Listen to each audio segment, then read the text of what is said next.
The sun hung low over the quiet countryside, casting long golden shadows across the winding road. It was the kind of evening where the world felt peaceful, until something unexpected brought that peace to a sudden halt. Jake, a middle-aged truck driver with years of experience on the road, had seen his fair share of surprises while driving through rural highways, but nothing could have prepared him for what he encountered that evening. As he rounded a curve on the deserted road, his headlights illuminated something massive sprawled across the pavement. At first, his heart leaped in his chest. A giant snake. It stretched across both lanes, motionless, its thick, scaly body almost blending into the dark asphalt. Slamming his brakes, Jake's truck screeched to a stop just feet away. His hands trembled as he reached for his flashlight. But as he stepped closer, something felt off. The shape, the texture, something wasn't right. Then, in the dim light, he saw it. This wasn't a snake at all. It was alive, but it wasn't what he had feared. What lay before him was something far more shocking, something that would change the course of his night and perhaps his life forever. Jake's heart pounded as he inched closer, the beam of his flashlight trembling in his grip. The enormous shape sprawled across the road was no snake, now he could see that clearly. But what it actually was sent a different kind of shock through his system. A dog. Not just any dog, this was huge, like a mountain of fur and muscle. Its body stretched motionless across the asphalt. Its thick coat was matted with dirt, and its ribs faintly showed beneath its frame, telling a silent story of struggle. Jake crouched down, his breath fogging in the cool evening air. Was it breathing? He held the flashlight steady, scanning the animal's chest. There, a slow, uneven rise and fall. Relief washed over him, but it was short-lived. The dog was alive, but barely. He set the flashlight on the ground, the beam spilling across the dog's face. That's when he saw its eyes open just slightly. A pair of weary golden brown eyes flickered up at him before shutting again, as if the simple act of acknowledging him had drained the last ounce of its strength. Jake swallowed hard. This dog wasn't just lying here, it had collapsed. Jake quickly scanned the road. No houses nearby. No sign of anyone looking for a lost dog. Just miles of empty road stretching into the fading twilight. The dog must have wandered for hours, maybe days, before finally giving in to exhaustion. He reached out cautiously, his fingers brushing against the thick, tangled fur. It was ice cold. His heart clenched. If the temperature dropped any lower tonight, this dog wouldn't make it until morning. Jake hesitated. What was he supposed to do? He had a delivery deadline. He wasn't some kind of rescuer, but as he looked down at the massive, helpless creature, something inside him stirred. He couldn't just leave it here. Gritting his teeth, he slipped his arms under the dog's body. A sharp gasp escaped his lips. It was heavier than he expected. It barely reacted as he tried to lift it, only letting out a weak, pitiful whimper. The sound sent a pang through Jake's chest. "You're a big guy, huh?" he muttered, adjusting his stance and trying again. His muscles strained, but he finally managed to hoist the dog up, cradling it against his chest. The dog's body was limp, completely surrendering to him. He took slow, careful steps toward his truck, praying he wouldn't drop it. Just as he reached the passenger side, he realized a major problem. His truck cab was high off the ground. There was no easy way to get this massive dog inside without putting it through more stress. "All right, big guy, work with me here," Jake murmured, shifting his grip. He braced himself and tried to heave the dog up onto the seat, but its dead weight made it almost impossible. His muscles burned. The dog let out a weak groan, barely moving. Panic started to creep in. If he couldn't get the dog inside, he'd have to leave it here. And that wasn't an option. Then, an idea. Jake quickly opened the back of his truck. It wasn't meant for passengers, but it was sheltered. He grabbed an old blanket from his gear stash and laid it down, creating a makeshift bed. Then, with one final burst of effort, he managed to carefully lower the dog onto it. The dog barely reacted, only letting out a soft sigh as it settled in. Jake climbed in beside it, running a hand over its cold fur. "You're safe now," he murmured. But deep down, he knew the real challenge was just beginning. Jake pulled his phone from his pocket, fingers fumbling against the cold. No signal. Of course. He was miles from the nearest town, and there was no telling how long it would take to find help. He glanced back at the dog. Its breathing was still shallow, its body completely still. It didn't have much time. His mind raced. He had a few supplies in the truck, some bottled water, an old first aid kit, and a couple of granola bars. But nothing that would help a dog in this condition. Still, he had to try. Grabbing a bottle of water, he twisted the cap off and gently tipped a little onto his fingers, dabbing it against the dog's dry nose. "Come on, buddy," he whispered. "You've got to wake up." For a moment, nothing happened. Then, ever so slightly, the dog's nose twitched. Encouraged, Jake dribbled a few drops of water against its lips. This time, the dog gave a weak lick, barely parting its mouth. It wasn't much, but it was something. "Good boy," Jake murmured. He sat back, exhaling slowly. He needed to get moving. The nearest town was over 30 miles away. Carefully, he climbed back into the driver's seat and started the engine. The truck rumbled to life, its headlights cutting through the darkness. He stole one last glance at the dog in his rearview mirror. "Hold on, big guy," he thought. "We're not giving up yet."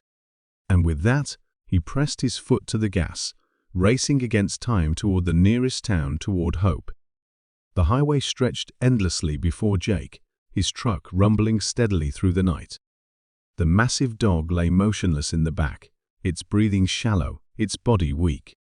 Every few seconds, Jake stole glances in the rearview mirror, silently willing the animal to hold on. The cold night air seeped through the cracked window, and the weight of urgency pressed down on him. He gripped the steering wheel tighter. 30 miles to the nearest town. 30 miles to a chance at saving this dog's life. But then, just a few miles down the road, his heart sank. Red and blue lights flashed in the distance. A police roadblock. Jake cursed under his breath and slowed the truck. He couldn't afford a delay. The dog didn't have that kind of time. As he pulled up, a state trooper stepped forward, signaling him to stop. The officer, a broad-shouldered man in his 40s, shined a flashlight into the cab. "Evening, sir," the officer said. "Roads closed up ahead. Got a major accident about 5 miles down. You'll have to take the detour." Jake's stomach clenched. "How long is the detour?" The officer sighed. "Adds about an hour to your trip." An hour? That was too long. The dog barely had minutes, let alone an extra 60. Jake hesitated, debating whether to argue. But then, from the back of the truck, a sound stopped both men in their tracks. A whimper. Jake turned sharply, his pulse spiking. He hadn't heard the dog make a sound in nearly half an hour. Was it waking up? Was it in pain? The officer's expression shifted. What was that? Jake exhaled and ran a hand through his hair. "Look, officer, I know this is unexpected, but I found a big dog collapsed on the road a few miles back. He's barely holding on. I was rushing to get him to a vet in town." The officer's flashlight moved toward the back of the truck, illuminating the massive animal curled up in the blanket. The trooper's face softened. "That's a Tibetan Mastiff," he muttered, almost to himself. "Biggest I've ever seen." Jake frowned. "You know the breed?" The officer nodded. "Yeah, my brother had one growing up. Loyal as anything. But they don't just wander the countryside alone." His brows furrowed. "Where'd you find him?" "About 5 miles back, lying in the middle of the road. No collar, no tags. He was completely out of it." The officer exhaled, shaking his head. Someone must have abandoned him. No way a dog like that survives on its own for long. Jake clenched his jaw.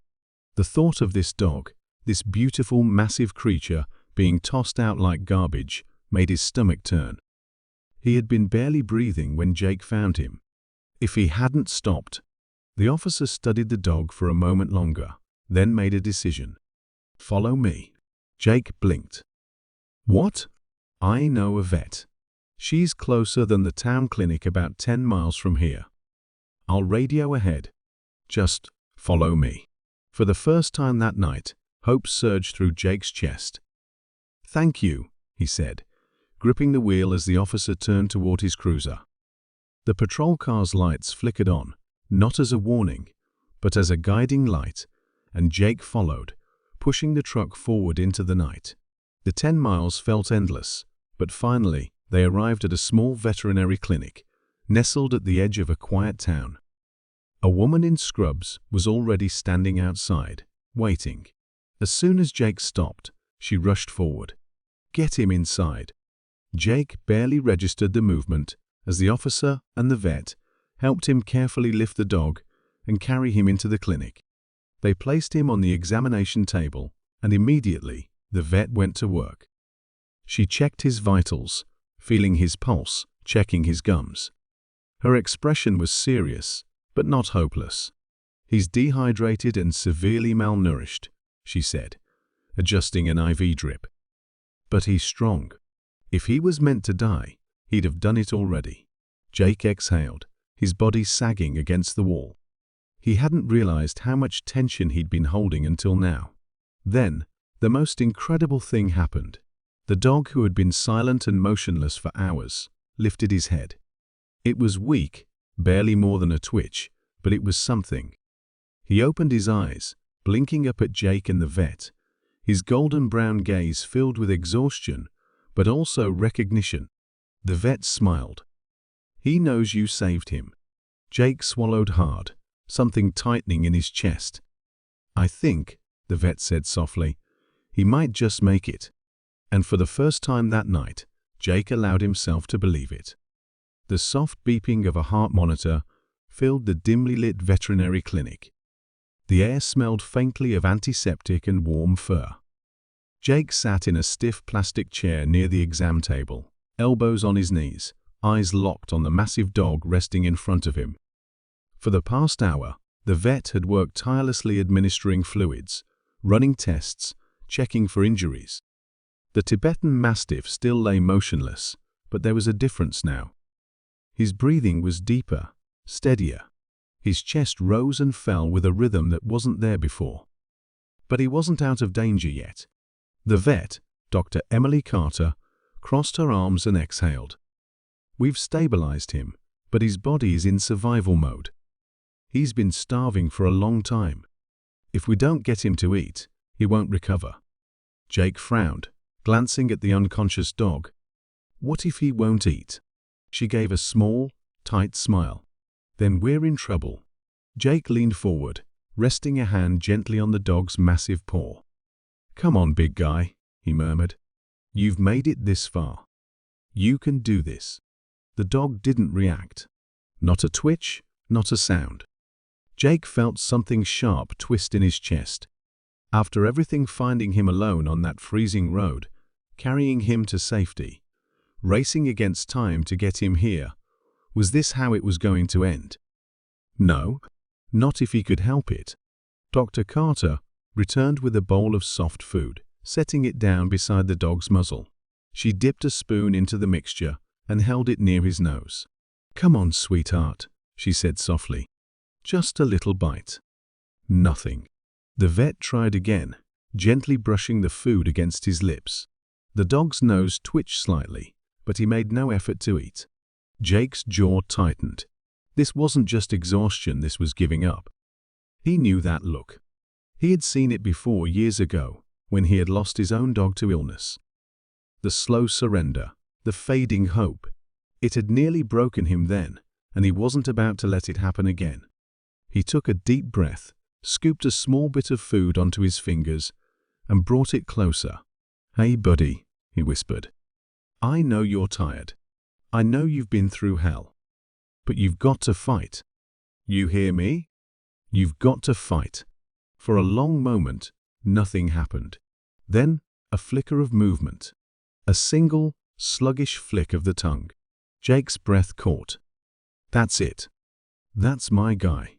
The dog barely opened his mouth, but he took in the tiniest bit of food. It wasn't much, but it was something. The vet's eyes widened. That's a good sign. Jake nodded, his throat tight. Yeah, it is. They continued slowly, bit by bit, feeding him just enough to keep him going. Each small swallow felt like a victory, a step back from the edge. And then, just when Jake thought his heart couldn't take any more suspense, the dog let out a deep, heavy sigh and lifted his head. Jake froze. For the first time since he had found him, the dog's golden brown eyes were fully open. Dazed, exhausted, but alive. The weight of the moment settled over Jake like a crushing wave.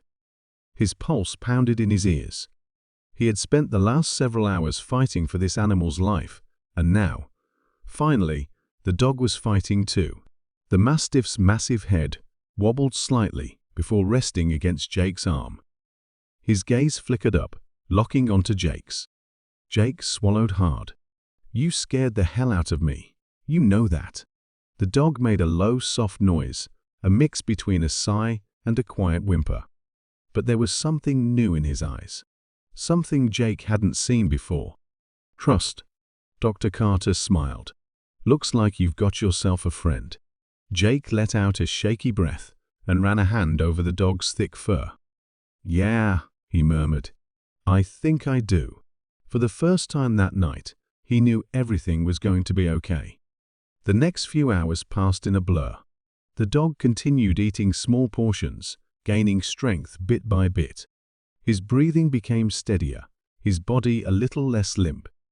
By the time morning light streamed through the clinic windows, he was strong enough to lift his head without help. Jake stretched his sore muscles and reached over, scratching behind the dog's ears. So, big guy, he mused. Got a name? The mastiff blinked slowly, his tail giving the faintest wag. Dr. Carter chuckled. If he doesn't, I think you're the one who gets to decide. Jake thought for a moment, then smirked. How about Titan? The dog let out a quiet huff, his heavy tail thumping once against the table. Jake grinned. Yeah, Titan, it is. Dr. Carter smiled warmly. You know, he's going to need someone to look after him. He's not just any stray, he's special. Jake glanced at Titan, who was now watching him with a quiet, knowing gaze. Something deep inside Jake clicked, as if the universe had been leading him to this exact moment all along. He had saved Titan's life. But maybe, just maybe, Titan had saved his too. Jake exhaled, running a hand over Titan's fur. Yeah, he said softly. I think we just saved each other. And for the first time in a long time, Jake realized. He wasn't alone anymore. The sun had fully risen, casting a golden glow over the small clinic as Jake stepped outside, Titan walking slowly beside him. Though still weak, the massive dog carried himself with quiet strength, his eyes no longer dull with exhaustion, but filled with something new hope. Jake glanced down at him and smiled. Guess we're stuck together now, huh? Titan let out a soft huff, nudging Jake's leg with his nose. It was a simple gesture, but it meant everything. In the span of a single night, both their lives had changed. Titan had gone from a broken, abandoned soul to a survivor. And Jake, who had spent so long drifting through life alone, had found a companion who needed him just as much as he needed Titan. As they walked toward Jake's truck, the vet called after them. Sem said, his voice steady, "We will." Because sometimes, the most unexpected moments, the ones that seem like pure chance, turn out to be exactly what we need the most. And sometimes, in saving someone else, we end up saving ourselves too.